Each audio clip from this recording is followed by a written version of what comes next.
What's going on, everyone? Welcome back to another episode of the Primetime Sports Podcast, hosted by Joey Larry. So I just recorded an episode on the Red Sox, talked about how they've been playing as of late, previewed this series against the Mets, and then also talked about the Angels and their sweep of the New York Yankees, talked about the Yankees and their struggles, and then I talked about the Angels and their situation right now with Shohei Ohtani and the decision of whether or not they're going to trade him. So now I'm going to give you a breakdown of the trade deadline and give you my predictions with just about a week and a half ago till the trade deadline. The trade deadline is August 1st, so just about 10 days from now is the trade deadline. So I'm going to give you my predictions, and I'll take a look into which teams should be sellers, which teams should be buyers, and which teams right now are currently in the middle. So I'll give you a breakdown of all of that in just 1 second. So let's start off with buyers. Which teams should be buyers at the trade deadline 10 days from now?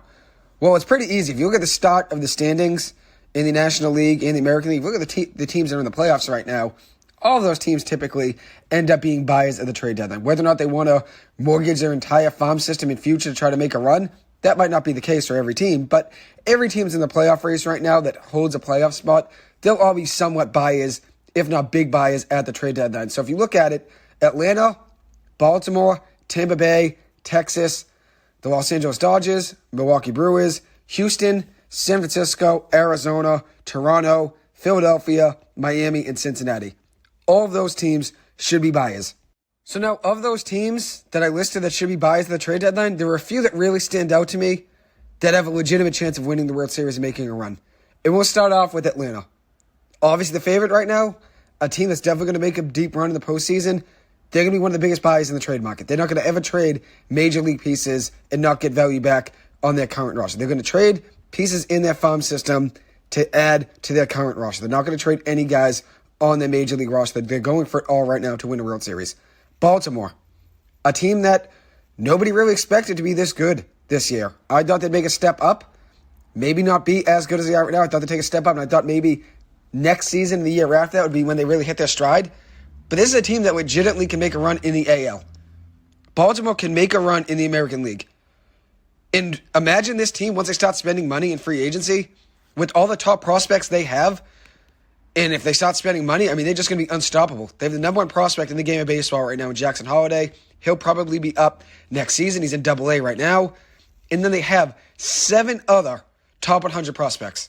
7 other top 100 prospects in the top 100 on MajorLeagueBaseball.com. They have 8 top 100 prospects. So the Orioles are in a window right now where they can win right now and compete and then have an even better chance in the future, in the next 2 to 3 years. They're going to dominate the American League for years to come. I'm excited to see what the Orioles look like in a couple seasons once they start spending money like they did in 2015 and 2016. Once they start spending money in free agency like they did back in the day with Manny Machado and Adam Jones and all those guys, this team's going to be really, really good. And so at the trade deadline, I think if they add one more person in their starting rotation, one more decent starter, which they need a top end of the rotation starting pitcher, which they're probably not going to really go out and get since they don't want to mortgage their future completely. If they could add, though, let's say, ideally, a number 2 or number 3 starter in their rotation, then maybe add another power bat in that lineup, that team's going to definitely make a run in the AL. Next up, we have Tampa Bay. Have been cold as of late. They definitely could make a run, though, and make it to the World Series. Texas, I think the team that wins the American League as of now. I still think they have the best roster in the American League, even with Jacob deGrom hurt for the rest of the season. I like them to make a run. The Dodgers, and then the Houston Astros. The Dodgers have one of the most talented rosters in the game of baseball. They've been struggling with injuries all year. I think if they get Walker Buehler back and maybe add another pitcher to their starting rotation, I think they'll be all right. And then the Houston Astros have been hurt just about all season. They're just starting to get some players back, and we'll have some more back after the trade deadline. So they're going to make a run as well. So those are my 6 teams that I ideally could see win the World Series. 4 of them being in the American League, and then 2 in the National League. Of those 6 teams, I have the least amount of confidence in the Tampa Bay Rays. I think this team started the year off very hot, like I just said, but I don't really see this team beating Texas in the playoffs. I think even Houston would beat them in the playoffs, and I think Baltimore would as well. I don't really have as much confidence in the Tampa Bay Rays as most people do, but I think they are still a top 6 team that could win the World Series, though. So at the end of the day, they're going to be buyers at the trade deadline, of course, and definitely try to make a run. They definitely need more pitching, though, if they want to do that. So those are teams I think should be buyers. Who should be a seller, but will be a buyer? And the one team that comes to mind when I ask that question is the New York Yankees. And the reason I think this team should be sellers at the trade deadline is because of everything I just listed in the episode I just recorded 10 minutes ago.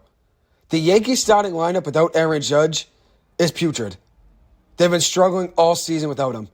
But I think even with him in that lineup, I don't think that offense is good enough to make a run in the postseason. Yes, Gerrit Cole is an ace and has looked awesome this year and definitely keep you in a playoff game. But the rest of the starting pitching has struggled. Luis Severino's gotten lit up. Carlos Rodon's gotten lit up in his 3 starts. And now Jose Trevino, the starting catcher for the Yankees, is out for the rest of the season. And if you look at it, the Yankees right now are dead last in the American League East, are 2-8 in the last 10 games, 8-12 in the last 20 games, and still are without Aaron Judge. And I think even with Aaron Judge back in this lineup, I don't think he could save this team where they currently stand. I think the Yankees should be sellers at the trade deadline, but they ultimately probably be buyers at the trade deadline, even though I think if I was the GM of the Yankees, I would be selling. I don't think this team has what it takes to make a run. Next up is the New York Mets. The highest payroll in the game of baseball this year, and the biggest disappointment in the game of baseball as well. If I was the GM of the Mets, I would be selling at this trade deadline. I would be selling. I don't think this team, where they currently stand, being so far back in the wild card race right now in the National League, I don't think they can make a run in the National League. I don't think they can make up for their poor start to the season. I think they're currently 7 games out of the wild card in the National League, which is a lot. And if you look at it, they still have a tough schedule with the rest of the schedule remaining. They still have to play Atlanta and Miami. I think it's 14 combined games between those two teams. And even though you can make up some ground on Miami maybe in those games head-to-head, I still think it's too much for them to make a run in the National League. So what would I do at the trade deadline if I was the GM of the Mets? Right now, they're probably in the middle. They're still hoping for a Hail Mary, and I'm sure they're going to wait to see how they do the next week to determine whether or not they're going to trade pieces at the deadline. But what I would do is trade expiring contracts. David Robertson, Adam Ottavino, Max Scherzer, Justin Verlander, both of them still have 1 year left on their deals. I believe Max Scherzer is a player option for this next season coming up. I would think about trading one of those 2 pieces between Scherzer and Verlander. I would trade one of those 2 pieces. I think it'd be the smart move for this Mets team. They have the highest payroll in baseball this year and the most underperforming team in the game of baseball. The New York Yankees, the second highest payroll in the game of baseball, and have found themselves in a hole without Aaron Judge. I think the Yankees and Mets both should be sellers at the trade deadline. I think the Mets will end up selling all their expiring contracts like David Robertson, Adam Ottavino, Tommy Pham, Mark Hanna. I think a lot of those pieces will be gone at the trade deadline. What would I do, though, if I was a GM? I would get rid of those pieces, and then I would think about trading one of the pieces between Justin Verlander and Max Scherzer. Next up, who should be a seller at the trade deadline? Now it's a little bit easier. The Cubs, the Tigers, the Pirates, the White Sox, the Nationals, the Rockies, the Royals, the Athletics, the Cardinals. All of those teams should be sellers at the trade deadline, including the Yankees and the Mets. I also threw them in there. The Yankees, I think, will be buyers, but they should be sellers. And the Mets, I think, are in the middle between selling expiring pieces, but not really trying to make a run with the return they're going to get on those expiring contracts. So I think the Mets will be in the middle. I would sell if I was the Mets, though. And what I mean by sell is trade one of the pieces between Justin Verlander and Max Scherzer. I would trade one of those 2 guys. I think if you look at this Yankees team, they will be buyers, as I said. But they're 18-19 without Aaron Judge on the year, without him in the lineup. Nestor Cortez is hurt. Josh Donaldson just landed himself on the 60-day IL with a calf injury. He's been poor this year as well, but he's out now for a couple months. Anthony Rizzo has struggled without Aaron Judge in the lineup. Rizzo's hitting 158 in his last 34 games with a 200 slugging percentage, a 484 OPS, no home runs, and 7 runs batted in his last 34 games. He has a 195 slugging percentage since June 1st. If you look at what Rizzo was doing before Judge got hurt, he was great. In 55 games, had a 297 batting average, a 491 slugging percentage, an 858 OPS, 11 home runs, and 32 runs batted in. He has not hit a home run, though, without Aaron Judge in the lineup. In his last 34 games, no home runs and just 7 runs batted in. I think this Yankees team should be selling at the deadline. And so now it brings the question of who should be in the middle. And I think when you look at the middle, it means Sometimes it means how you perform over the next week before the trade deadline. And then it also means, do you get back a fair return? There will be teams that will be shopping pieces, let's say like Justin Verlander, where they're going to be selling at the deadline, they're expiring contracts, and then if they get a good return, they might trade Verlander or Scherzer if they like a return. If the Mets say, oh yeah, we really like that offer and that package, they might pull the trigger and get rid of Justin Verlander or Max Scherzer. So what I mean by the middle is it could depend on how the team performs over the next week to determine whether or not the team will be a seller or a buyer at the trade deadline or being stuck in the middle. But as of right now, the definition of the middle is the San Diego Padres. I think they'll end up being buyers at the trade deadline. I don't think they're going to sell any big names like Blake Snell or Juan Soto. And I think they're going to try for the Hail Mary. But where they stand right now is the middle. They're still fielding offers on Blake Snell. They might even be fielding offers on Juan Soto. Who knows? But at the same time, they're going to try for the Hail Mary. They're in the middle, and they're going to see how they perform over the next week. I think they're going to end up being buyers at the trade deadline, and I think they keep all of their big names. But they're in the middle right now, and I don't think this team can make up all the ground in the National League to make a run in the playoffs. This team put themselves in a big hole in the first half of the season, just like the New York Mets, two teams that have disappointed in the National League this year. Another team that's in the middle, the Boston Red Sox. I think they'll end up being buyers, in my eyes at least, but it could depend on how they perform over the next week or so, starting with this series tonight against the Mets. Next up is the Los Angeles Angels, a team that I think will end up being buyers at the trade deadline. And I think if you look at their schedule going into the trade deadline, that's the best schedule you'd want going into the trade deadline if you're Artie Moreno. You have an easier schedule going into the trade deadline, can make up some ground in the AL wildcard race, and give yourself a reason to keep Shohei Ohtani on the Angels for an extra half of a season. And I said just 10 minutes ago when I recorded, I think if the Angels don't think they can keep Shohei Ohtani after this season ends and they don't think he's going to come back no matter what, I would trade him at the deadline. But if you have somewhat of a hope, a 5%, 10% hope that he would come back to the Angels if he made a run in the postseason this year, I would keep him. Because if you trade him away, you're not getting him back in free agency. That's a reality. If you can make a run in this postseason, which even though it's still a long shot, if you can make somewhat of a run and keep Ohtani happy enough to keep him on a long-term contract, I think it'd be worth keeping him at the deadline. If you trade him, he's gone. He's not coming back in free agency. So with the Angels' easy schedule going into the trade deadline, I think this team's going to win some games over the next week. I think they'll keep Ohtani past the trade deadline and try to make a run and maybe even be buyers to some degree at the deadline. Another team that's in the middle, the Seattle Mariners. Right now they're in the mix in the AL wildcard race. I think they're in the middle. What I would do as the Mariners, I don't think this team could make a run, but at the same time, you never know. You can't really ever count a team out. So even though I'm saying some teams should be in the middle or some teams should be buyers, you never know if a team gets hot in August and September and makes a run. But where the Mariners stand right now, they're still in the thick of things. So I think they'll be in the middle. In the middle meaning they may buy a little and not really give up too much. They're not going to mortgage their whole future, but they'll be somewhat of a buyer at the deadline. But they might see how they do over the next week or so to see whether or not they want to go fully in and be big buyers. Another team, the Cleveland Guardians, another team that's in the playoff mix because of how poor the AL Central is this year. They probably end up doing a little bit each way like Minnesota. Minnesota's another team, same thing in the AL Central, a poor division. And I think both of these teams, Minnesota and Cleveland, end up being a little bit of a buyer at the deadline and a little bit of a seller, meaning they're going to sell maybe some expiring contracts, maybe try to get some pieces back to make somewhat of a run, but I don't think they go all in. So what I mean by the middle here for Cleveland and Minnesota is they're going to be buyers, but I don't think they believe in either one of these teams to make a run in the American League, and that's why I don't think they end up being big buyers at the deadline. So I put them in the middle. Maybe they see how they perform over the next week to see whether or not they want to go and get a big piece. I don't think either one of these teams do so. I think they both end up being somewhat of a buyer at the deadline, but not too big of one. So I don't put them as a guaranteed buyer. I put them in the middle. And with all this being said, you have to keep in mind it is possible for a team to make a run at this point in the season, even if they're not a playoff favorite right now. Even if they're not a World Series contender right now, it is possible a team heats up in August and September and makes a run. At this point in the season, on July 21st of 2019, the Washington Nationals were 52-46 and won the World Series, just 6 games over 500. At this point of the season, on July 21st, 2021, the Braves were 46-49, 3 games under 500, and they won the World Series.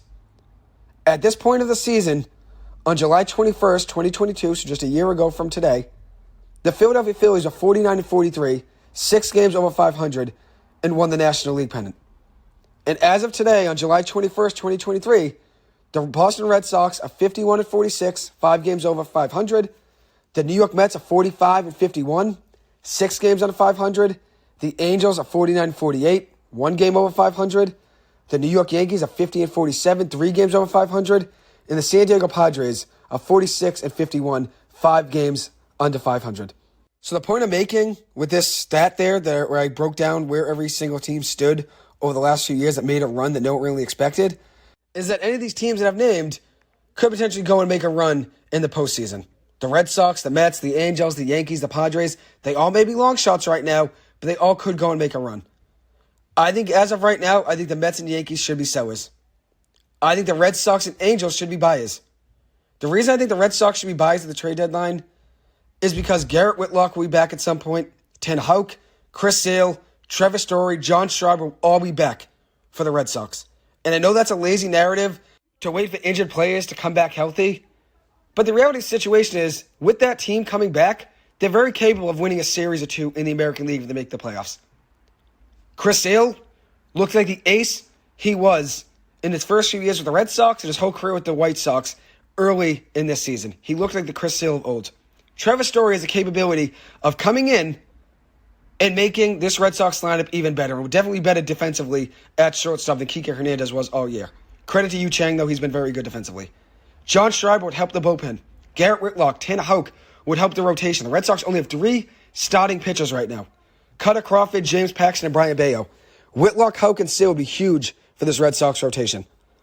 Through 93 games in 2022, the Red Sox are 48-45. Last year, they stood 48-45 through 93 games. A lineup that had Xander Bogaerts, J.D. Martinez, and also a Nate Eovaldi in the starting rotation, even though he was hurt for some of last season. The Sox this year, through 93 games, were 49-44. They were a game better even with all the injuries they've had and without Xander Bogaerts, J.D. Martinez, and Nate Eovaldi.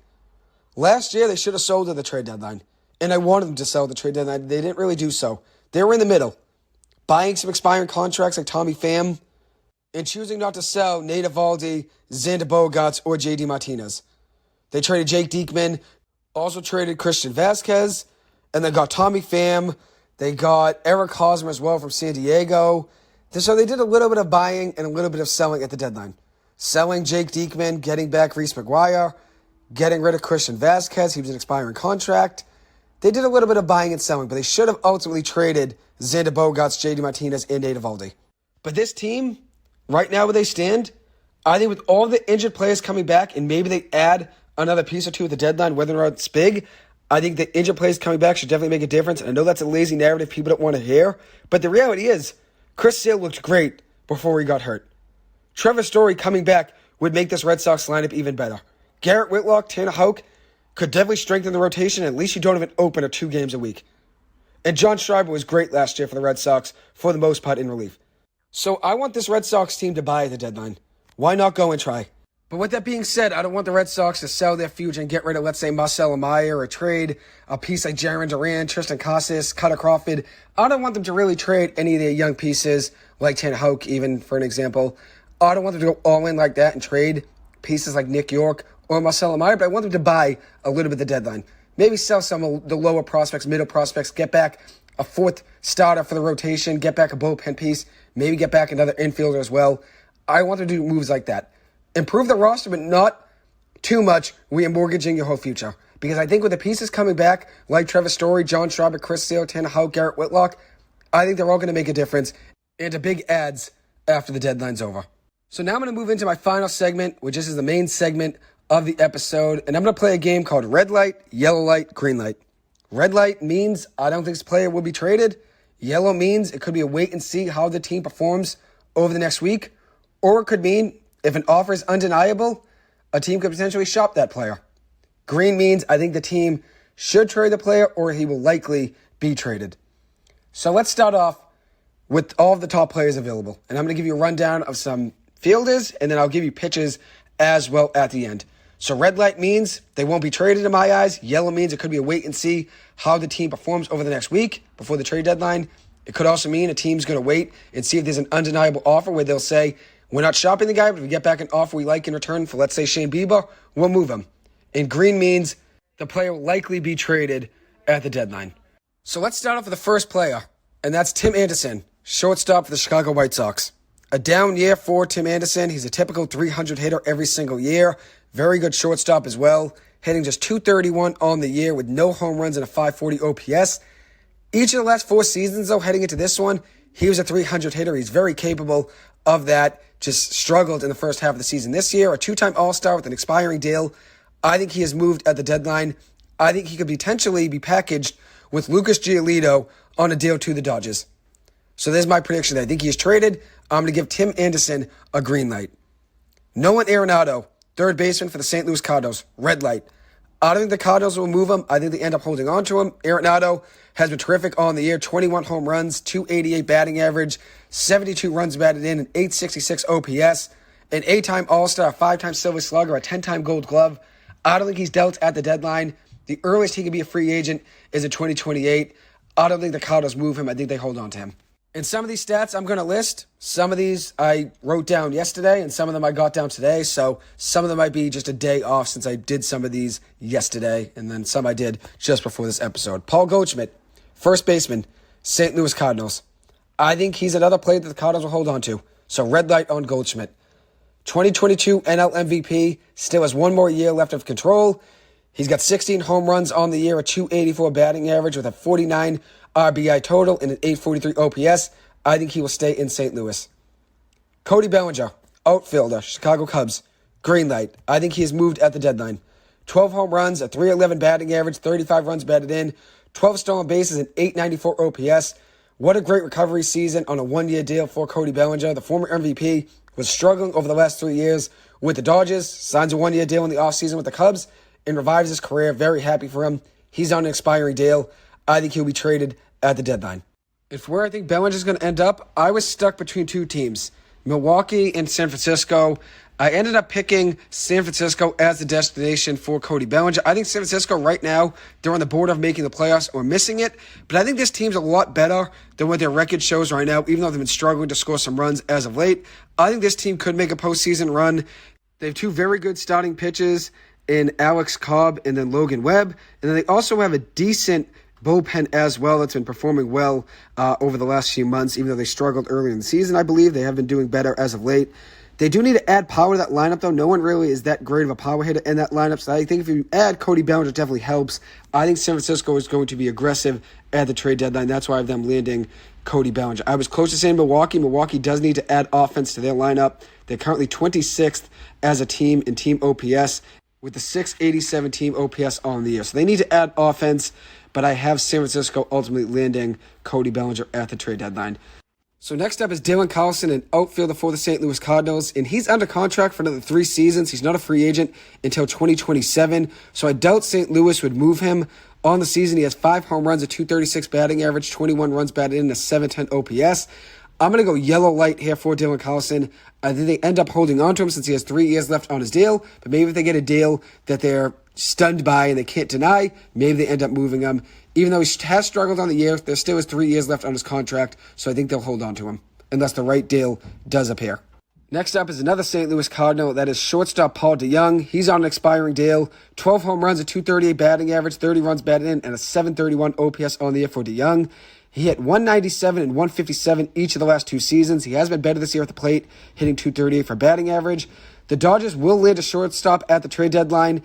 Maybe Paul DeJong is the guy if they don't land Tim Anderson. But as of now, I have Tim Anderson going to the Dodgers. So that means San Francisco will be the team that I have landing Paul DeJong at the trade deadline. So next up is Andrew McCutchen, an outfielder for the Pittsburgh Pirates. 36-year-old. He is a free agent after the season ends, so he's on an expiring deal, which makes him an attractive trade piece. He has 10 home runs, a .266 batting average, a 28 RBI total, with a .797 OPS, and 9 stolen bases on the season. This season is actually his best batting average since 2017. He has a .266 batting average on the year.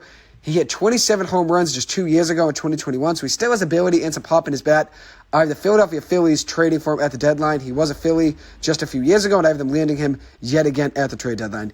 Next up is Yoan Moncada, a third baseman for the Chicago White Sox. He has one more year of control on his contract. The former number one overall prospect hasn't really had a great season, just 3 home runs, a .232 batting average, a .648 OPS.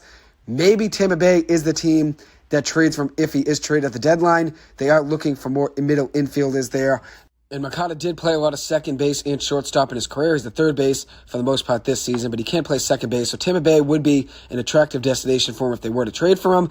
I'm going to go yellow light on Moncada, though. I'm not sure Chicago would trade him since he has 1 year left on his deal. I'm going to go green light on Andrew McCutchen, green light on Paul DeYoung, and yellow light on Dylan Carlson. Just wanted to run over them again just in case I missed any player. So next up is Tyler O'Neill, an outfielder for the St. Louis Cardinals. I have a green light on Tyler O'Neill. He does have 1 more year left of control.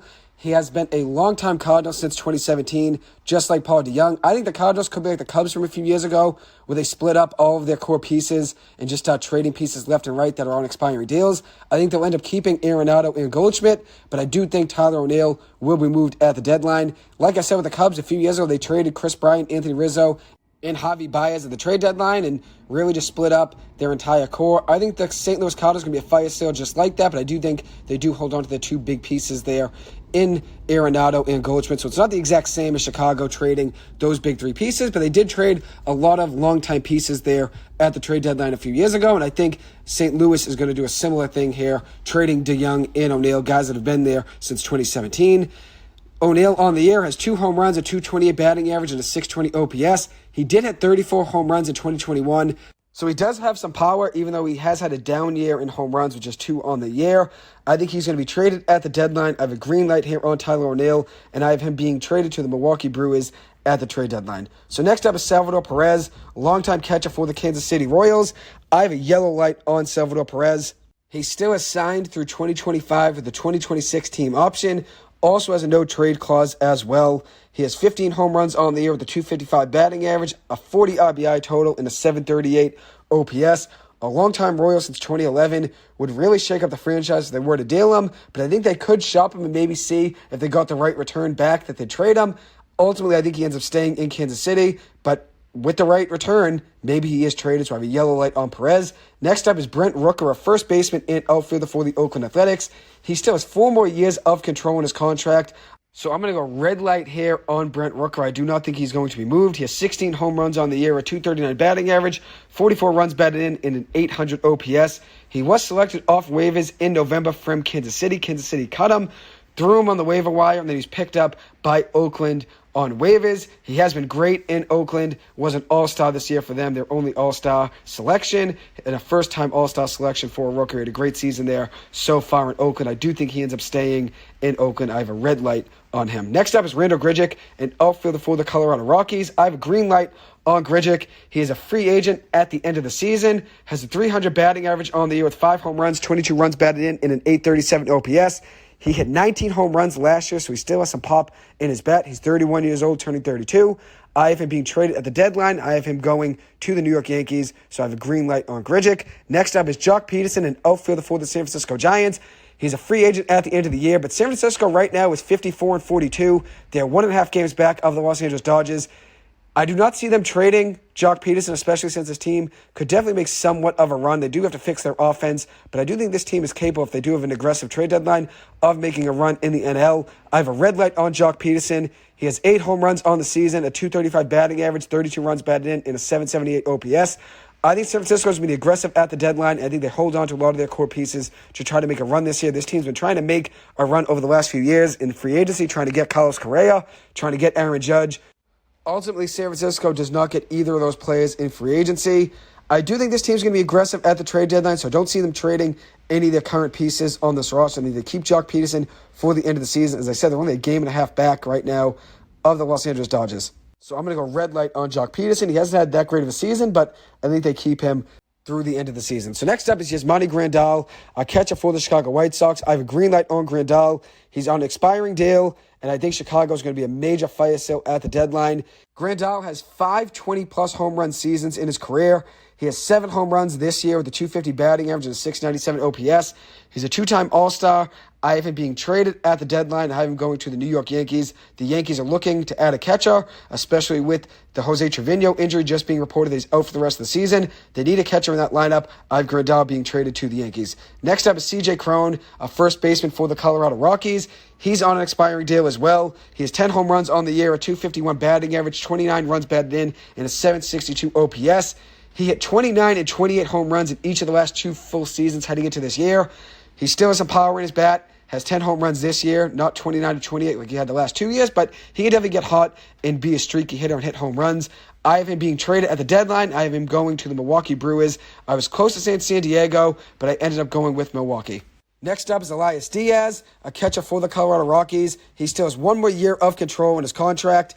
They may wait to see if they get a good offer on him, so I'm going to go yellow light here on Diaz. I don't think he's moved. I'm going to go yellow light unless they get a really good offer that they can't refuse. He has 9 home runs on the season, a .265 batting average, 45 runs batted in, a .734 OPS, and was the All-Star Game MVP this year. I think Diaz stays in Colorado.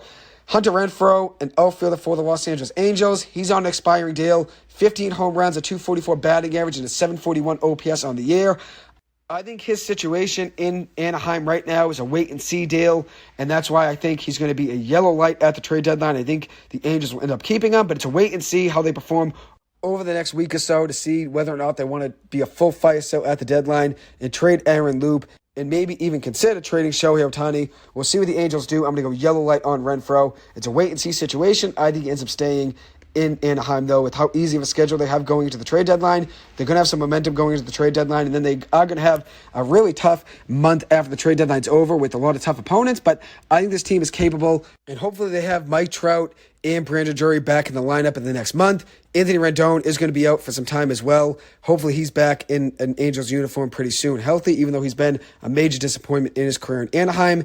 And then also Logan O'Hoppe, the starting catcher for them at the beginning of the season, a rookie that had a very hot start to the season, looked really good for them, was hurt at the beginning of the season, supposed to miss 4 to 6 months. Maybe he's back by the end of the season. We'll see what happens in Anaheim, but I think they're going to end up not being a major seller at the deadline. I think Renfroe stays in Anaheim through the trade deadline. Next up is Juan Soto, an outfielder for the San Diego Padres. He's still under control for another year. I think San Diego does trade him at some point, but I don't think it's at this trade deadline. Soto on the year has 17 home runs, a .264 batting average, and a .907 OPS. I think San Diego will move him at some point. He's going to want a monster contract, especially with the one he denied from the Washington Nationals last year in July before they traded him. The Padres are already spending a lot of money on Yu Darvish, Xander Bogaerts, Manny Machado, Fernando Tatis, just to name a few. So I don't think they're going to end up paying Juan Soto a monster contract. That's why I think he'll be traded. But obviously, maybe San Diego wants to trade him now and get a little bit more value for him. I think that's definitely a possibility, since if you trade him right now, you're trading a year and a half of Juan Soto for a team to make a postseason run with him this year. I do think it's a red light, though. I think San Diego ends up not being a major sell at the deadline. I think they keep Juan Soto, so I have a red light here on Soto and the San Diego Padres. Next up is Tommy Pham, an outfielder for the New York Mets. He's on an expiring deal, having a very good season, though, for the Mets. A .274 batting average, 9 home runs, an .838 OPS, 35 runs batted in, and 11 stolen bases. I think he is traded at the deadline, and I have him going to the Seattle Mariners, a team that definitely needs to add offense. They have a 700 team OPS on the year, which is 23rd in the major leagues. Hopefully Tommy Pham could help them out at the deadline if he is traded there. I think Seattle could definitely go and try to make a big move and maybe try to get a guy like Cody Bellinger to help out that offense. But I think they're going to go a little bit under the radar here and not be a heavy buyer at the trade deadline like they were last year, landing Luis Castillo. So I have Tommy Pham going to Seattle. A little bit of a smaller deal, but I don't think Seattle is really capable of making a big run in the postseason. So that's why I don't think they're going to be a major buyer at the deadline. I don't think they're going to really sell their entire farm system to try to make a run this year. They're trying to keep their prospects for the future, and that's why I don't think they're going to go and get a big name like Cody Bellinger. So next up is Mark Canha. I'm going to go green light on Mark Canha, just like I went green light on Tommy Pham, another outfielder for the New York Mets on an expiring deal. Canha on the year, 6 home runs, a .241 batting average with a .732 OPS, 28 RBIs, and 7 stolen bases. I have him being moved at the deadline. I have him landing in Milwaukee with the Brewers. Next up is Eloy Jimenez, an outfielder for the Chicago White Sox. He still has 1 more year of control on his contract. He's not a free agent until 2025. So whatever team is traded for him is getting a year and a half of his power at the plate. He has 12 home runs on the year with a 269 batting average, 40 runs batted in, and a 776 OPS. Brings a lot of power to the plate and definitely going to have a big hit in the postseason. I have him being dealt at the trade deadline as a green light, and I have him going to the San Diego Padres. They need a power bat in that lineup, maybe as a DH, and Jimenez could definitely be that for them. Next up is Wilson Contreras, a catcher for the St. Louis Cardinals. He just signed a 5-year, $87.5 million deal in the offseason as a free agent. He's not a free agent until 2028 now under that new deal. On the year, he has 11 home runs, 37 runs batted in, and 752 OPS. I think Contreras definitely could be a trade target for some teams, maybe like the Yankees, since they are interested in getting a catcher. But I think you're still going to have to get a good return back if you're the St. Louis Cardinals, since he still has another 4 years left on that deal after the season ends. He's not a free agent, as I said, until 2028, so I'm going to go yellow light here on Wilson Contreras. Next up is Jeimer Candelario, a corner infielder for the Washington Nationals. I have him going to the Cleveland Guardians at the trade deadline. He's a free agent after this year ends. I think Washington sees him as an expiring deal that they're not going to bring back, so why not trade him and get some value back, some prospects maybe for the future, since they're really building for 2 to 3 years down the line from now. I have him being moved, as I said, to Cleveland. They need another power bat in that lineup. They need offense. They need big bats. On the year, Candelario has 15 home runs, 46 runs batted in, a 259 batting average, and an 819 OPS.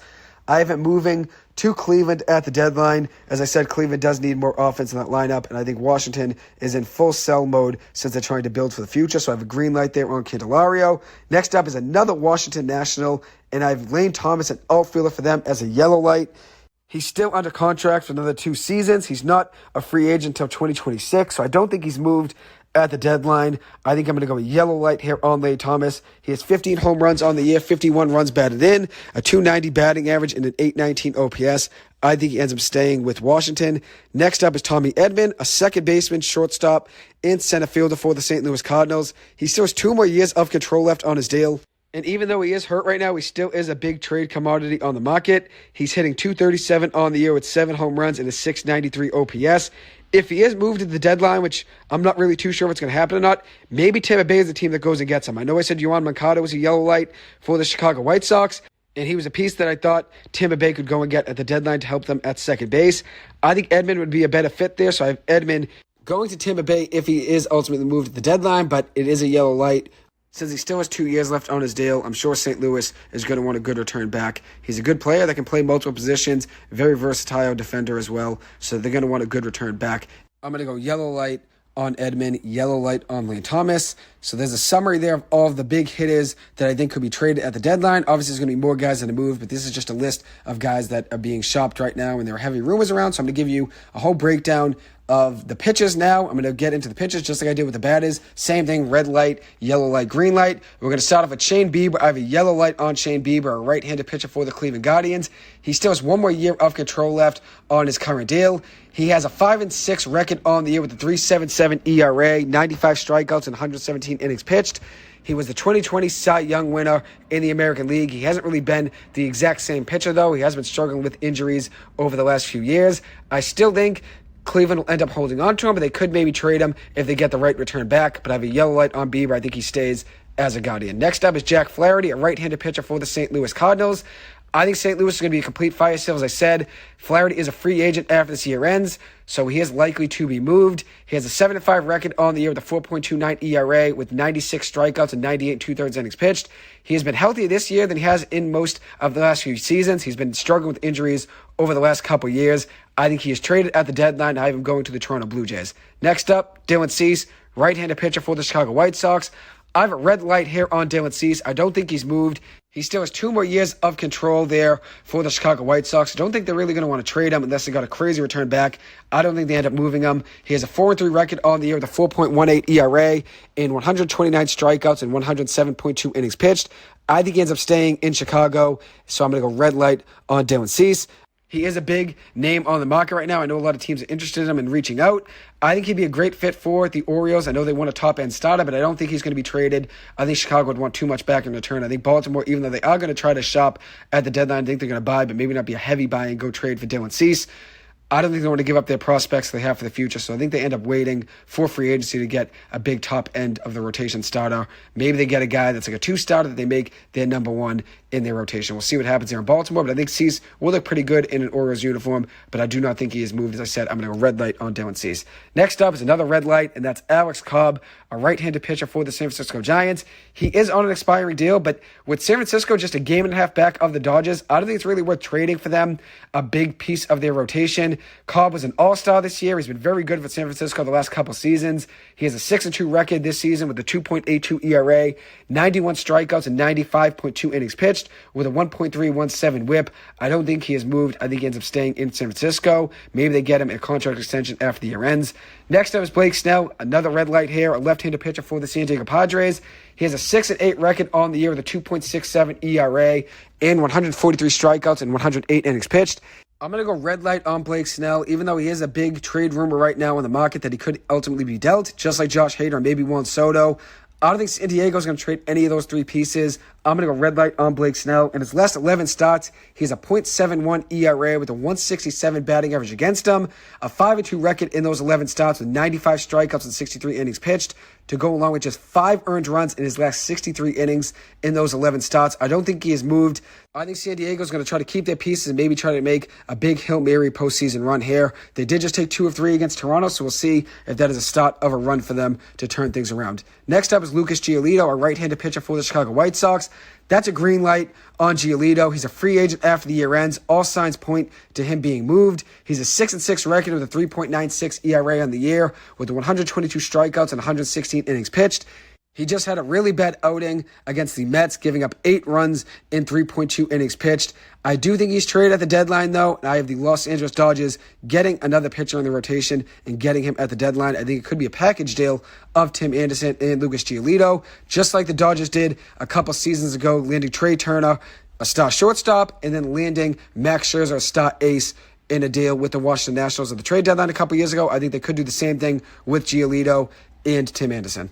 Next up is Kyle Hendricks, a right-handed pitcher for the Chicago Cubs. Yet again, another green light, just like Giolito. Hendricks, a 33-year-old veteran, is a free agent after this season ends. He has a 3-4 record on the year with a 3.38 ERA, 42 strikeouts and 64 innings pitched. He's only made 11 starts this year, so he has battled some injuries. I do think he is traded at the deadline, and I have him going to the Los Angeles Angels. They could definitely use him in the rotation, and maybe they don't have to give back a crazy return since there is only a half year of Hendricks left, and this contract is a free agent after this year ends. Even though Chicago isn't completely out of the playoffs, I do think they are a fire sale at the deadline. I think this team, even though they do have some star players and some good talent, this team is not capable of making a big run in the postseason. That's why I think they're best to make some big trades at the deadline and get rid of Hendricks. I have the Angels landing him at the deadline on August 1st. Next up is Michael Lorenzen, a right-handed pitcher for the Detroit Tigers. I have a green light on Lorenzen. He has a 4-6 record with a 3.75 ERA on the year. He has an expiring contract. I think he is moved at the deadline, and I have him going to the Arizona Diamondbacks, a team that definitely needs starting pitching, and they definitely need some depth in that starting rotation, whether or not the pitch is great or not, which Lorenzen's had a very good year. They need just depth in that rotation. If you add a guy like Lorenzen, who's also good and is also adding depth, that's the best of both worlds there for Arizona. I have them going getting Lorenzen at the deadline. Next up is Jordan Hicks, a green light on Hicks, a right-handed pitcher for the St. Louis Cardinals. He's a reliever who has a 1-6 record on the year with a 3.76 ERA. He's on an expiring deal. I have him being traded at the deadline, and I have him going to the Los Angeles Dodgers. I think the Dodgers will be a little bit more aggressive than most people are giving them credit for right now. I think this team is definitely capable of winning this upcoming season, but they have a lot of talent coming up through their farm system in the next few years, so I don't think they're really going to mortgage their entire future to go and try to make a run this year, but I do think they try to get guys on expiring contracts like Jordan Hicks, like Lucas Giolito, like Tim Anderson. I think they ultimately go and get some help in their bullpen and then maybe even add to their starting rotation. So I would love to see Jordan Hicks in a Dodgers uniform at the trade deadline. Next up is Lance Lynn, a right-handed pitcher for the Chicago White Sox. Yet again, another green light on the White Sox. Lance Lynn's on an expiring deal. He struggled this season, though, with a 6-8 record, a 6.06 ERA. He does have 133 strikeouts and 108.1 innings pitched. 133 strikeouts is a lot, especially in only 108 and a third innings pitched. He has a 1.431 whip on the year. He had a 3.26 ERA in each of the previous 2 seasons before this year in Chicago. He has struggled this year, though. I do think he has moved at the deadline, and I have the Cincinnati Reds adding to their rotation and getting him in the next 10 days. Next up is Daniel Bud, a right-handed pitcher for the Colorado Rockies. The Rockies still have another year of control of Bud, so if they do move him, they're going to have to get a good return back since he is a very good reliever. He's been unreal the last 2 seasons since reviving his career in Colorado. On the year, he has a 3-1 record with a 2.14 ERA with 29 strikeouts and 33 2/3 innings pitched. I do think he's moved at the deadline. I have him going to the Los Angeles Angels. They need help in that bullpen next to Carlos Estevez. I think he'd be a great move there, adding Loop, Bud, and Estevez in the same bullpen rotation. That would be huge. I think this Angels team will definitely be a lot more of a buy than people are giving credit for. I think they see one last run with Shohei Ohtani, especially with their easy schedule going to the deadline. I think it gives Adi Moreno an excuse not to trade Shohei Ohtani, and that's why I think they're going to be a little bit more of buyers than people are expecting. And obviously, adding a guy like Bud would definitely be huge for their bullpen. Speaking of the Angels bullpen, the next player I'm going to talk about is Carlos Estevez, a right-handed pitcher for the Los Angeles Angels. Their closer, who's had a very good season, a 3-1 record with a 2.13 ERA, 21 saves, and a 1.263 whip, with 45 strikeouts and 38 innings pitched. He still has another year left of control, so I don't think the Angels are going to want to trade him. I think it's a wait-and-see approach, see how they perform over the next week, and see if they get an offer that they can't deny. I think he ends up staying, though, with the Angels. Next up is Brad Keller, a right-handed pitcher for the Kansas City Royals. He's on an expiring contract. He's on a rehab assignment right now. His last outing in the MLB was May 15th, so he's been out for a couple months. He has a 3-4 record on the season with a 4.36 ERA, 31 strikeouts, and 43 1/3 innings pitched in 9 starts. I think he is traded at the deadline, and I have him going to the San Diego Padres. So a green light on Keller and a yellow light on Estevez, a green light on Bud, just to round up what I said over the last few guys. Next up is Paul Blackburn, a right-handed pitcher for the Oakland A's. He still has 2 more years of control. I'm going to go a yellow light on Blackburn. He has a 1-2 record on the year with a 5.48 ERA, 44 strikeouts, and 42 2/3 innings pitched with a 1.594 whip. I think he is ultimately traded. That's why I have him going to the Miami Marlins as my prediction. I have a yellow light, though, just in case they end up wanting to keep him since he still has 2 years left of control. He was pretty good last year with a 4.28 ERA and a 7-6 record. He was an all-star selection for Oakland last season. But I have him being moved. I have him going to Miami. They do need depth in their rotation. And Blackburn will definitely help them there. So we'll see what happens there. I have a yellow light on him for now. I do think he is moved, though, at the deadline. Next up is Aaron Loop, a left-handed pitcher for the Los Angeles Angels. He's on an expiring deal. I think it's a wait-and-see scenario here for the Angels. He has a 1-2 record on the year with a 5 ERA, 26 strikeouts, and 27 innings pitched with a 1.55 whip overall on the season. His last 17 outings, though, have been really good. 18 strikeouts and 16 2/3 innings pitched with a 3.24 ERA. He's looked a lot better as of late. I think if the Angels do sell, I think he goes to the Arizona Diamondbacks, but I do think they end up holding on to him just in case they do make a run in the postseason. I think it's a wait-and-see scenario. If they're not in a good position 10 days from now, I think he's moved, and I think it's Arizona if he is sent away. Next up is Marcus Stroman, a right-handed pitcher for the Chicago Cubs. He's on an expiring deal, 2 years, $50 million. He signed a couple years ago as a free agent. Has had a marvelous season for the Cubs, a 10-6 record, the 2.88 ERA, 101 strikeouts, and 118 2/3 innings pitched, with a 1.087 whip overall in the season. He was an all-star this year as well for Chicago, was looking really good all season for them. I think he's traded at the deadline. I was thinking Baltimore, but I have Baltimore landing another pitcher I'm going to talk about in just a second. So no Stroman to Baltimore in my predictions, but I have him going to the San Francisco Giants at the deadline. I wanted to say Baltimore, but I have them picking up another green light candidate, and that is Jordan Montgomery, a left-handed pitcher for the St. Louis Cardinals. He's on an expiring deal, a 6-7 record with a 3.14 ERA on the year, 101 strikeouts, and 109 1/3 innings pitched. Montgomery also has a 1.229 whip on the season. He was traded from the New York Yankees to the St. Louis Cardinals at the deadline last year for Harrison Bader. Looked really good at the end of the season last year for St. Louis, and has had a decent season for them this year as well with the 3.14 ERA.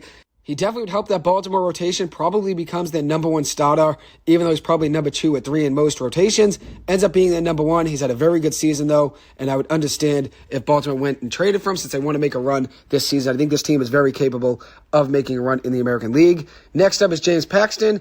I have a red light on Paxton, left-handed pitcher for the Boston Red Sox. I think he's going to be held in Boston through the end of the season. He is a free agent after the season is over, though. He's a 5-2 record with a 3.51 ERA, 68 strikeouts and 59 innings pitched. He has had his best ERA since 2017. He's looked awesome all season for the Sox. I think the Sox are going to hold on to him just like they're going to hold on to some of their other pieces, like Justin Turner, like Kenley Jansen, like Chris Martin, because they have Trevor Story coming back, Chris Sale coming back at some point, Garrett Whitlock, Tin Houck, and John Schreiber all expected to be back in their rotation and lineup at some point soon. So I don't think they're going to be a sell at the deadline. I think they're going to be buyers, and that's why I don't think Paxton will be moved. Paxton's been great this season, so it'd be tough for the Sox to move him. But maybe we'll wait and see how the Sox do over the next 10 days or so. But I think this Red Sox team is capable of beating Minnesota or Cleveland in the wild card round. So I think they're going to end up being buyers at the deadline. Next up, Max Scherzer, right-handed pitcher for the New York Mets. I'm going to go yellow light here for Max Scherzer. If I was the Mets front office, though, I would definitely trade either Scherzer or Justin Verlander at the deadline. I think that would be the smartest thing for them to do. I think this team is not capable of turning things around right now and making a run in the postseason. I would sell one of those guys at the deadline, especially with all the money they're going to get over the next year. Scherzer still has one more year left on his deal at $43 million. He has an 8-3 record on the year with a 3.99 ERA, 107 strikeouts, and 94 2/3 innings pitched with a 1.183 whip. He's a 3-time Cy Young winner, definitely still is capable of being an ace for a team, but I don't think the Mets should keep Verlander and Scherzer in the same rotation. I would ship one of them away. I'm going to go a yellow light on Scherzer and a yellow light on Verlander as well. I'll get to Verlander in just a minute, but I would ship one of those two players away if I was in the Mets front office at the deadline. Next up is David Robertson, a right-handed pitcher for the New York Mets. I'm going to go green light here on David Robertson. He's a free agent after the year is over. He has a 4-2 record with a 2.13 ERA and 13 saves on the year. I think he's a great trade candidate for the Mets. I don't think they can bring him back after the year's over, especially with Edwin Diaz being back after the season's over. Edwin Diaz suffered that major knee injury before the start of the season, unfortunately, in the World Baseball Classic. It really hurt the Mets' chances going into the season. Even though it was just one injury, it definitely was not a great start to the season. It definitely lowered expectations just slightly, even though I still thought that team was capable of winning the World Series. But when you lose your closer you just signed a big deal with before the start of the season, and you lose him in that fashion before the season even began, after giving him all that money in the offseason, the most money for a reliever in MLB history, with a 5-year, $102 million contract, that's just brutal. That's just brutal luck, and that's why I feel bad for the Mets. It's really just a tough situation to lose your closer at the beginning of the season and then have all the injuries they've dealt with this season, like Max Scherzer being hurt, like Justin Verlander being hurt at different times. It's just been tough for the Mets this season. That's why I think they can sell some of their expiring contracts and get some value back and try to build for the future. So I think David Robertson would be a great candidate for them to trade, and I think a good trading spot for him would be the Tampa Bay Rays. That's where I have him going at the deadline. Next up is Ryan Helsley, a right-handed pitcher for the St. Louis Cardinals. I'm going to go yellow light on Helsley. I don't think he's going to be moved. He still has 2 more years of control. He was an all-star last season. He is hurt right now, though. 3-4 record on the year with a 3.24 ERA, a 1.16 whip with 33 strikeouts and 25 innings pitched. If he is moved, I'm going to say Philadelphia, but I think he's unlikely to be shipped in the next week or so. Next up is Justin Verlander, right-handed pitcher for the New York Mets. I'm going to go with a yellow light on Verlander, just like I went with Scherzer. I think one of those guys should be moved. And if I was part of the Mets front office, I would be advocating for that right now, saying that they should trade one of Scherzer or Verlander. I think they ultimately probably end up keeping both of them, since they would have to chew a lot of money to trade either one of those guys, especially with both those guys getting $43 million next season. They both still have 1 more year left on their current deals. Verlander, 4-5 record on the year with a 3.47 ERA, 70 strikeouts and 83 innings pitched. If they get a pretty good return offer and have to chew a little bit of money, I think the Mets definitely could end up trading one of those two guys. If the Mets have to chew a lot of money and not get the best return back of prospects or major league talent, then they'll probably end up keeping Scherzer and Verlander if they don't get the right return back. But if I was in that Mets front office, I think it would be smart to trade one of those two guys. Next up is Rich Hill, left-handed pitcher for the Pittsburgh Pirates. He's a free agent at the end of the year, a 7-9 record with a 4.84 ERA in the season, to go along with 94 strikeouts and 109 2/3 innings pitched. I would like to see the Red Sox trade for him. I think he'd be a great 4th man in the rotation for them. They can't really survive with the 3-man rotation right now, and that's why I think the Red Sox at the deadline makes the most sense to get Rich Hill back as a reunion. He looked very good at the end of last season for the Red Sox. I was upset that he left in the offseason and thought the Red Sox definitely should have offered him a contract to get him back in a Sox uniform. I had the pleasure of meeting him actually in Chris Cotillo's class at BC, Chris Cotillo of MassLive.com, Red Sox beat writer. I actually took a class with him at BC this past fall, And Rich Hill came in and was such a great guy, really cool to meet him and be able to talk with him. And he got to talk to the entire class, answered a lot of questions for us, and made it a lot easier for us to understand the relationship between the players and the media in the sports world. So it was great meeting him, and I always wanted to root for him. Even before I met him, I was a big fan of him. Then when you get to meet him and you get to see how nice a guy he is, you root for him even more. Would love to see the Red Sox trade back for him. That's where I have him landing at the trade deadline. Another reunion in Boston, not too far from where he grew up in Milton, Massachusetts. This would actually be his fourth stint with the Boston Red Sox if they were to get him at the deadline, and I would be the biggest fan of that move. Next up is Adam Ottavino. I have a green light on Ottavino, right-handed pitcher for the New York Mets. He has an 0-4 record on the year with a 3.66 ERA, 38 strikeouts and 39 and third innings pitched. He has a 1.195 whip overall on the season. He's on an expiring contract. I think this Mets team would be smart to trade him at the deadline, especially with the direction of this team. I don't think they're going to make a run in the postseason. I have him being traded at the deadline, and I have him going to the San Diego Padres. Next up is Eduardo Rodriguez. Another green light, so 3 green lights in a row. Rich Hill, Ottavino, and Eduardo Rodriguez. All 3 of them were Red Sox pitchers at one point in their career, which is really interesting. Eduardo Rodriguez, left-handed pitcher for the Detroit Tigers. He still has 3 more years on his contract, but has an opt-out after this year is over. I think Detroit is worried that he's going to be gone as a free agent after he opts out. So I was actually at a red light for Eduardo Rodriguez at first when I saw 3 years left on his deal. But then when I heard he has an opt-out, I ended up changing it to green. I think Detroit thinks he's going to leave, and they're not going to be able to keep him in free agency. He's had a great season, 6-5 record with a 2.69 ERA and 88 strikeouts and 83 and two-thirds innings pitched. I have him being traded, and I have him going to the Houston Astros at the deadline. Next up is Shohei Ohtani, two-way player for the Los Angeles Angels. He's a free agent after this year is over. It's a wait-and-see scenario probably for the Angels. They're going to want top prospects back in return and maybe even some current Major League talent as well. I think they're going to end up keeping him. They have an easy schedule going into the trade deadline. I think they're going to have some momentum, maybe even chip away at the wild card race there to try to make it a little bit closer, and maybe Adi Moreno will get an excuse saying we're not too far out of the wild card, let's keep Shohei for an extra half a season. I think if they trade Shohei Ohtani, that means he's not going to be back with the Angels no matter what. I think if you trade him, you're not going to get him back in free agency, even though the chances right now are very slim, even with him on the Angels, that he's going to come back on a new contract. If you do trade him, the chances are even lower. It's 0. Right now, I'd give the Angels a 5 to 10% chance that they get Ohtani back as a free agent this offseason. I'll say 10%, just to be a little bit more positive and give them a little bit more hope. But I don't think it's really high. They don't really have a high chance of bringing him back as a free agent, and that's what I think they worry about, not getting anything back in return for him, and maybe it's a wait-and-see scenario to see if they fail before the trade deadline, end up trading him just because they're too far out.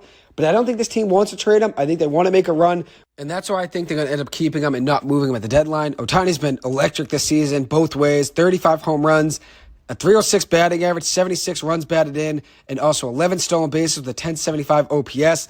Then you look at him on the mound, a 7-5 record with a 3.5 ERA, 139 strikeouts, and 105 and a third innings pitched. He's been unreal this season. I don't think the Angels want to trade him.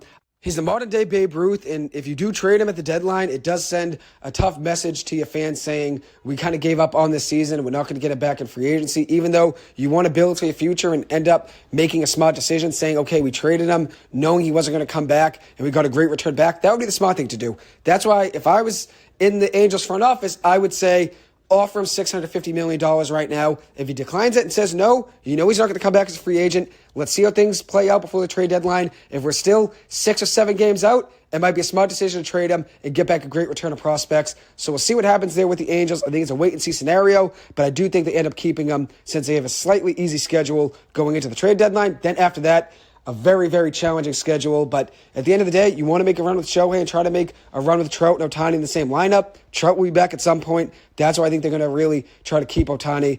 I think the Angels front office is going to hang on to every single reason possible to keep Ohtani in an Angels uniform. I don't think Moreno's going to want to trade him, and that's why I see him staying with the Angels after the trade deadline. But one team that I think could potentially go and get him, that would be psyched to see, the Baltimore Orioles. That is my favorite destination for him at the trade deadline if he is moved. The Orioles need a top-end starter, and they need another power bat in that lineup. And Ohtani would fill both purposes and would bring a lot of life to that franchise, a franchise that has a lot of top prospects. I mean, this Orioles team could trade for anybody they want, just like the Los Angeles Dodgers. I don't think the Dodgers are going to trade for Ohtani. Adi Moreno probably never approve of a trade for Ohtani to the Dodgers. But for the Orioles, it's a different situation. That's why I think Moreno could maybe approve of a trade to Baltimore if things do end up going downhill before the trade deadline. Baltimore has 8 top 100 prospects, including Jackson Holliday, the number 1 prospect in the game of baseball right now, and then 7 other guys they have as well that they could offer. So we'll see what happens with the Angels and Ohtani, but I do think he ends up staying in LA through the trade deadline. So I'm going to go yellow light there on Ohtani. Next up is Joe Kelly, right-handed pitcher for the Chicago White Sox. I'm going to go green light here on Joe Kelly. He's on an expiring contract, has had an okay season in relief for the White Sox, a 1-4 record with a 4.82 ERA, 37 strikeouts and 28 innings pitched. I have him being traded to the San Francisco Giants. Next up, Josh Hader, left-handed pitcher, reliever for the San Diego Padres. I'm going to go red light on Josh Hader. I don't think he's going to be traded. He is a free agent at year's end, but I don't think he's going to be moved. He's been great this season for San Diego. A 1 ERA in 38 games with 54 strikeouts in 36 innings with 23 saves. He's been electric. I don't think they're going to want to move him. I think they're going to try to make a run with their current team. Next up is Liam Hendriks, right-handed pitcher for the Chicago White Sox. Another relief pitcher here. I think he is a green light. I do think he's going to be moved. He's a free agent at the end of the year, has a 5.4 ERA in 5 games this season, just 3 strikeouts in 5 innings.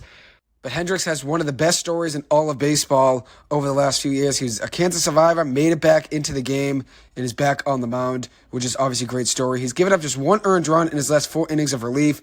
He's starting to get back on track. I have him being traded with the green light going to the Texas Rangers. Next up is Mike Clevinger, right-handed pitcher for the Chicago White Sox. 3-4 record on the year with a 3.88 ERA and a 1.356 whip. I have him being moved. I have a green light here on Clevinger. He's a free agent at the end of the year. I think Chicago's in full sell mode. I think he'll be moved, and I have him being traded to the Texas Rangers as well, just like Liam Hendriks. Next up is Aaron Savali, a right-handed pitcher for the Cleveland Guardians. He's not a free agent until 2026, so I don't see him being moved. I'm going to go yellow light, though. If the return is good enough, I think he could potentially be moved, but I don't think he's going to be. I think he's going to end up staying in Cleveland.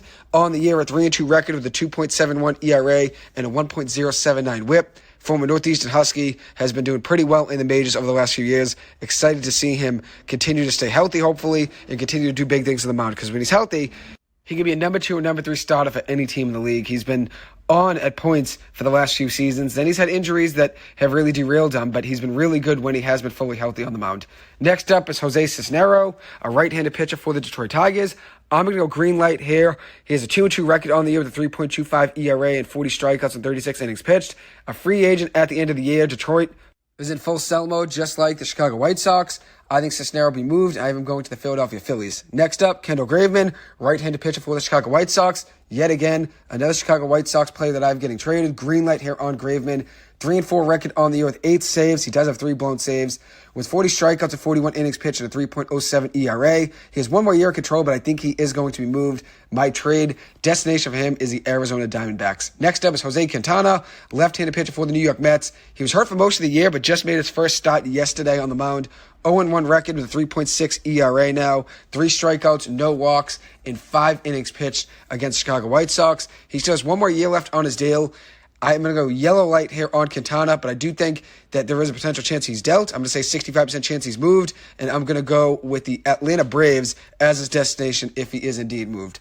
So now let me break down just a couple things about what team needs what and give you guys a little bit of context as to why I had certain players going to certain destinations. Starting off with the Arizona Diamondbacks, they need rotation depth. They have a 4.69 starting ERA, which is 23rd in the game of baseball, and they need some bullpen help as well. So in this scenario here, I have them getting Michael Lorenzen and Kendall Graveman. Both of those pitches would help their pitching staff right away. I think there's a chance they're going to be aggressive at the deadline to try to make a run. This team, no one really expects to be where they're at right now, and they definitely have a bright future as well. So I don't know if they're going to mortgage their entire future for a run right now, but they're definitely going to be looking at adding to their rotation in the bullpen, especially with how good they've been playing this season offensively. They definitely need pitching. That's what they need to add to their lineup. So I have them going and getting 2 pitches in Graveman and Lorenzen. And then I also said maybe Aaron Loop, if he is available from the Angels. Maybe there's a chance they go and get him. He's been pretty good for the Angels over the last month or so in his most recent outings. Next up is the Los Angeles Dodgers. They need a shortstop and bullpen help. Could also use some help in the starting rotation as well. With Walker Buehler being back at some point, that'll definitely fill a void, but they do need to add probably 1 more starter in their rotation. Bobby Miller and Emmett Sheehan, though, have been great on the season. Young pitchers, but have shown a lot of promise for them and definitely have a bright future in that Dodgers rotation. The Dodgers need a shortstop. They need some bullpen help. Currently, their bullpen has a 4.21 ERA, which is 19th in the game of baseball. And then their starting ERA is 17th in the game of baseball, 4.54.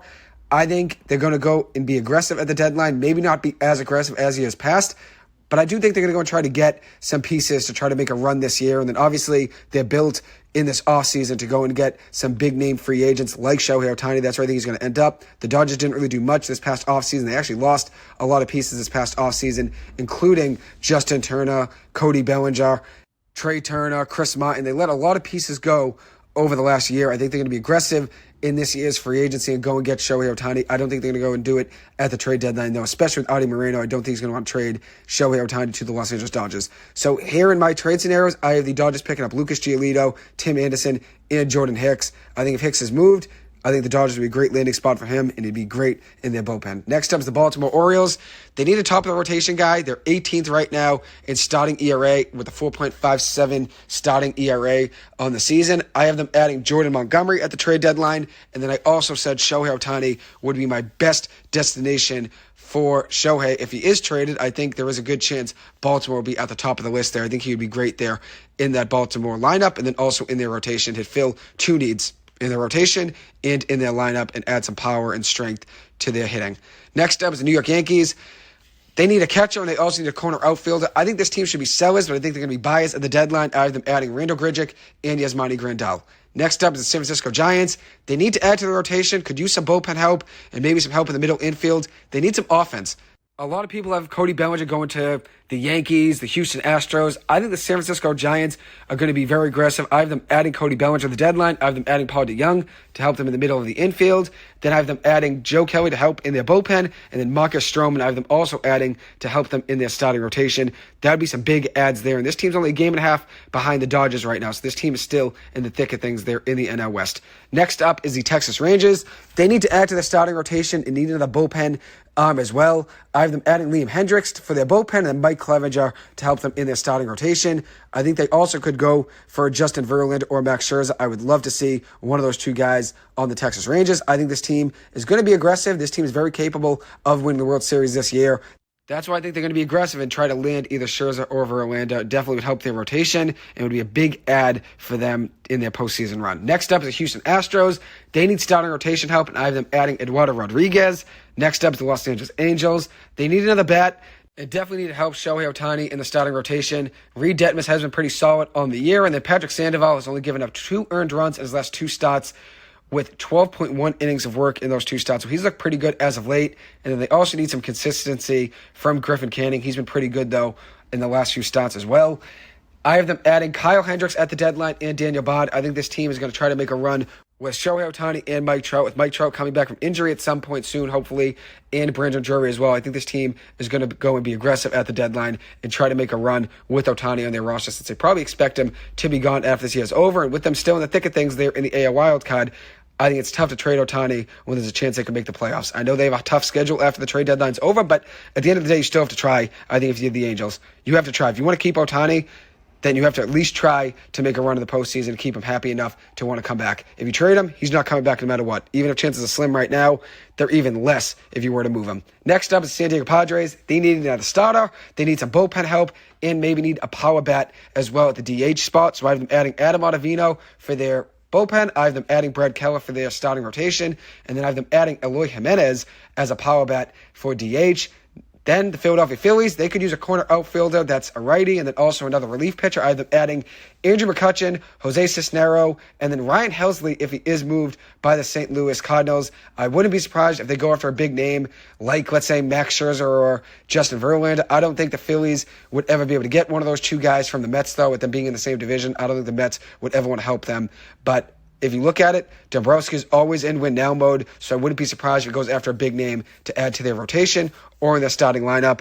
You can never be shocked with him shopping farm system prospects. He always wants to win. He doesn't really care about the farm system.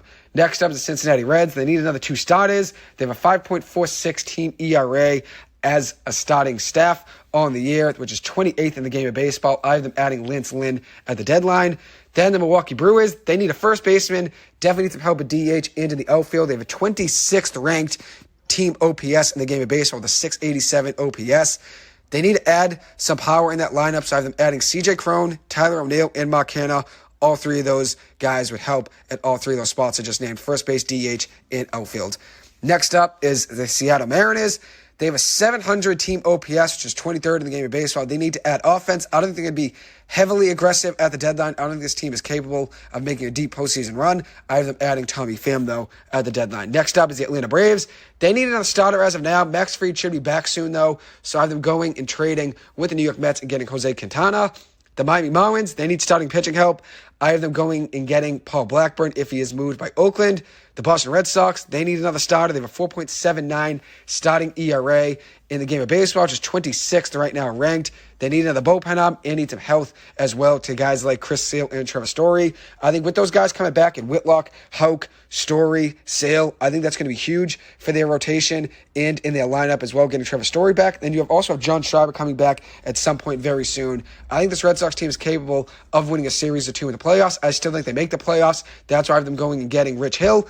It would definitely help their three-man rotation right now that they have. They'd only have to do one starter every single week rather than two. And then you'd also have all those guys coming back healthy at some point. So I think the Red Sox should be biased at the deadline. I think this team is capable of making a run, even if it's surprising most people in winning just one round. That would be huge at the end of the day, considering where this Red Sox team was around 500 for a lot of the season. To make the playoffs and maybe win a series, that's huge. Next up is the Toronto Blue Jays. They need starting pitching. Alek Manoah, 2-8 on the year, the 6.18 ERA. Since being called back up from the minor leagues, he's made 2 starts and has 8 strikeouts to 5 walks and a 5 ERA in those 2 starts. I think Toronto needs a starting pitcher, and I have them adding Jack Flaherty at the deadline. Next up is the Tampa Bay Rays. They need some bullpen help and need help at second base. I have them adding David Robertson from the New York Mets and then maybe Yoan Moncada from the Chicago White Sox if he is indeed moved. Next up is the Cleveland Guardians, the last team I'm going to mention. They need power in their lineup. They're actually worst in the MLB in home runs at 71. I have them adding Jeimer Candelario at the deadline. So now it brings into the question, who do I think will be the most aggressive team at the deadline? I think Houston's the most aggressive team in the American League. I think they're going to go after a guy like Marcus Stroman or Cody Bellinger. Whether or not they land them, who knows? But I think they're going to be aggressive and try to land a big bat or a big arm. And then in the NL, I would say San Francisco, I think, is going to be the most aggressive team. I think if you look at this lineup, they're really struggling offensively, but they have a good bullpen and then some starting pitching that can help them win in the playoffs. I don't think this team is going to win the World Series, but I think this team is capable of making the playoffs and making a run. This team's been very patient in trying to get a star player on their team. They've been looking to do so over the last couple of years, trying to get Carlos Correa, trying to get Aaron Judge. Neither one worked out. Obviously, is tough for the San Francisco front office. I think they're going to be aggressive at this deadline, and that's why I have them going and getting Cody Bellinger and getting Marcus Stroman as well. I could be way off with this. Maybe they're not going to be aggressive at all, but only being a game and a half out right now from the Los Angeles Dodgers just shows that they're still in the mix. So I think they're going to go and try to be aggressive at the deadline. And now the last question, who is the biggest fire sale in the MLB at the deadline? And I think it's a tie. There's so many tradable assets and expiring deals between the Chicago White Sox and St. Louis Cardinals. I'd say those two teams right there will be the biggest sellers at the deadline. The Chicago Cubs will be right in there as well, with Marcus Stroman potentially being moved, Kyle Hendricks, Cody Bellinger. They have a lot of pieces they can move there, maybe even trade Mancini as well. So we'll see what happens there. But I think all in all, teams that will be buyers but should be sellers, the New York Yankees are the first team that comes to my mind. I think they're going to be buyers and try and add to their current roster, try to make a run, but I don't think this team is really capable of doing so, and that's why I do worry about them being buyers at the deadline. They don't really have too many assets they would probably want to trade right now, but even with that, I wouldn't really give up any future assets to try to improve this team. I think this team is broken. I don't think they're going to really make a run in the American League. And another question I'm going to ask is, what teams are in the middle ground right now? And I think the San Diego Padres, the Los Angeles Angels, the Boston Red Sox, 3 main teams that come to mind right there. I think they're all going to wait and see how they perform over the next week or so to depend whether or not, like San Diego, let's say if they want to go for a full Hail Mary, they're going to see how they perform over the next week. I think the Red Sox should be buyers. I think Chaim Bloom should be aggressive at the deadline in adding to this current roster. I don't want to give up the entire future and trade Marcel Lemire and Nick York, but I would like to at least add to this team, add to the rotation a little, maybe add to the bullpen to try to make somewhat of a run in the American League playoff race. Then the Angels, I think this team's in the middle right now. I think they end up being buyers. There is a question of whether or not, even if they are close at the deadline, do you still rip it up and maybe trade Ohtani? I wouldn't do so, and that does bring into question. Is there a team that could be a seller but should be a buyer? I think it's the Los Angeles Angels. I would buy if I were them. Maybe not heavy buy at the deadline, But if you're only 3 games out of the playoff race when the trade deadline does roll around in 10 days, it's really hard to say, let's trade Shohei Ohtani when you're still in the playoff mix. I know there's a tough schedule after the trade deadline is over, but at the same time, with Mike Trout hopefully coming back, maybe this team catches fire and just reverses all their luck from the last few seasons and just completely turns things around. You never know. I don't think anybody can ever say who's going to win the World Series here in mid-July. At the end of the day, it's a long season, 162 games. Usually the cream rises to the crop. And at the same time, it's all about getting hot at the right time going into the playoffs. So we'll see what the Angels do. I'm hoping Ohtani is still an Angel. I know it might not be the smartest decision for their future since he could just walk in free agency for nothing. And obviously that would be tough. But at the same time, if you do trade him, you're giving up the rights to Shohei forever. You're not going to get it back as a free agent. And then if you look at it, what if you do make a postseason run with him? You never know at the end of the day. Nobody's won the World Series right now in mid-July. It's 162 games for a reason, and then a long October as well of playoff games. So see what happens. And the point I made at the beginning of the episode was right now, mid-July, July 21st of 2023, the Red Sox are 51-46, the Angels are 49-48, and the Yankees are 50-47, with the Padres being 46-51 and the Mets being 45-51. If you look at the last few seasons, on July 21st, 2022, the Phillies were just 6 games over 500, 49-43. They won the NL. In 2021, on July 21st, the Braves were 3 games under 500 and they won the World Series. In 2019, on July 21st, the Washington Nationals were 6 games over 500 and won the World Series. Where are the Red Sox right now? 5 games over 500. Where are the Angels right now? Just 1 game over 500. Where are the Yankees right now? 3 games over 500. Where are the Padres right now? 5 games under 500, and the Mets are 6 games under 500. This is just an example that anybody is capable of making a run. I named those teams, the Red Sox, Mets, Angels, Yankees, and Padres, since they're all kind of in the middle right now of figuring out what they want to do at the deadline. I think the Yankees will be buyers, even though I think they should be sellers. I think the Padres will be buyers. I think they're going to go for a Hail Mary, even though I would probably trade maybe one of those main pieces they talked about, like Josh Hader or maybe Blake Snell, just to get something back in return. But we'll see. This team is capable, though, talent-wise, of making a run in the NL, so I would completely understand if they were a team that would go and buy at the deadline to try to make a run and maybe not sell even any of those pieces. The Mets, 45-51. They could be buyers if they go for a full Hail Mary, but I would like the Mets to sell at the deadline. I think that would be the smartest thing to do. As for the Angels and the Red Sox, I think the Red Sox right now are positioned right now to try to go and make a run in the postseason. You have Whitlock, Houck, Sale, Story, Schwarber all coming back soon. And then you do have some expiring contracts you could trade. James Paxton, Justin Turner's on a player option after this year is over. Adam Duvall could be traded. He's on an expiring deal. Kike Hernandez is on an expiring deal. He could be moved. And if you look at Trevor Story coming back soon, the Red Sox have to make a decision on Christian Arroyo, Kike Hernandez, Yu Chang. They're going to have to make a decision on those guys. Emmanuel Valdez, they're going to have to make a decision on Hernandez, Arroyo, and Chang. So they're going to have to try to figure things out. But I do think with their expiring deals, James Paxton, Justin Turner, Adam Duvall, that definitely would be 3 pieces right there teams would be interested in that are playoff teams right now. And then they have a year and a half of control of the rest of this season and next of Kenley Jansen, Chris Martin, and Alex Verdugo, along with Nick Pivetta, who's been great out of the bullpen, and then Chris Sale, who has a club option for 2025 at $25 million a year. But if you look at it, I think the Red Sox have a lot of attractive players right there that teams would want and try and get on their team for postseason run. But at the same time, I think the Red Sox should keep those guys. The Red Sox right now are 5 games over 500, where last year, the Phillies were 6 games over 500 on this date of July 21st, 2022. So at the end of the day, I would keep those guys on the Red Sox, like James Paxton, like Kenley Jansen, like Chris Martin, like Alex Verdugo, who I think should get an extension very soon, and then like Nick Pivetta, maybe even give Brian Bayo an extension, even though they're not going to trade Brian Bayo, but I'd give Brian Bayo an extension pretty soon. He's looked great, and maybe you save some money by giving him an extension earlier rather than later. So we'll see what happens here with the Red Sox. I think they will be biased at the deadline, even though they are in the middle grounds right now. If things do go south before the deadline, maybe they do end up selling, or we're in the middle like they were last season, where they keep Bogarts, Evaldi, and keep JD Martinez on their roster, but end up not really making a run and still missing the playoffs. I think this team should be smarter this year and either go fully in or fully out, buy at the deadline or sell at the deadline. I think this team should be buyers. And then one other team that I did just mention, the Angels, they do have attractive players that they could trade at the deadline. Shohei Ohtani, obviously the biggest name on the market, the modern-day Babe Ruth. It would be like trading Babe Ruth back in the day if you trade his talent. You're going to have to get back a boatload of prospects in return and a ton of talent to get Ohtani on your roster, even if it's only for half a season.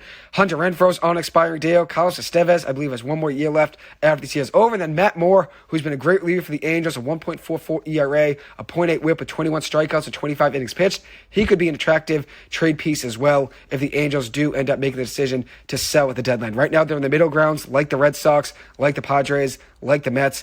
But I think the Angels and the Red Sox should both be buyers at the deadline. Anyways, that will conclude this episode. Thank you guys so much for taking the time to listen to this. As always, I appreciate it and hope you guys have a good one. Thank you.